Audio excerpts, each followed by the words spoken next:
দেশের স্বার্থে শ্রমিকের স্বার্থে দ্রুত মালয়েশিয়ার শ্রমবাজার খুলে দেওয়ার দাবি জানিয়েছে Bangladesh association of recruiting agency.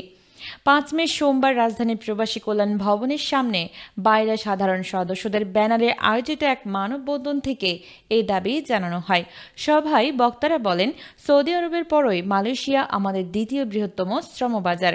অন্তর্বর্তীকালীন সরকারের প্রধান মোহাম্মদ ইউনূসের ম্যাজিকে যখন শ্রমবাজার খোলা হচ্ছে, যৌথ ওয়ার্কিং গ্রুপের সভা ডাকা হয়েছে, ঠিক এই সময় একটি পক্ষ দেশের এজেন্ডা বাস্তবায়নের কাজ করছে।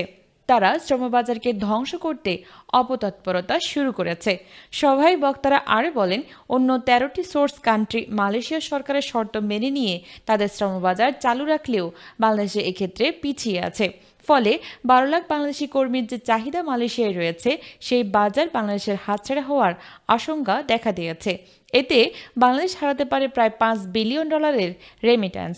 বক্তারা আরও বলেন, সরকারের কাছে আমাদের আবেদন সেখানে স্বল্প খরচ ও সহজ শর্তে যাতে বাংলাদেশি শ্রমিকরা যেতে পারেন। কোনো রিক্রুটিং লাইসেন্সের মাধ্যমে কত শ্রমিক গেল সেটা আমাদের বিষয় নয়। আমাদের স্বার্থ হলো দেশের শ্রমিক সেখানে যাক, তারা ভালো থাকুক, দেশ উপকৃত হোক ও দেশে রেমিট্যান্স প্রবাহ বৃদ্ধি পাক। বক্তারা অভিযোগ করে বলেন, প্রবাসী কল্যাণ সংশ্লিষ্ট মন্ত্রণালয়ের উপদেষ্টা না হয়েও অন্য মন্ত্রণালয়ের একজন উপদেষ্টা তার স্ত্রীর এনজিওকে দেশের স্বার্থের বিরুদ্ধে ব্যবহার করছে। তারা বামরু নামে একটি বেসরকারি সংস্থার মাধ্যমে অ্যান্টি সিন্ডিকেট নামে একটি প্ল্যাটফর্ম তৈরি করে দেশের ভাবমূর্তি ক্ষুণ্ণ করার অপচেষ্টা চালিয়ে যাচ্ছে।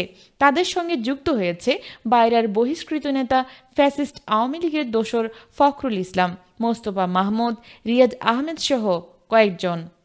নিউজ ডেস্ক, নাইমা সিদ্দিকা, ভোরের আকাশ।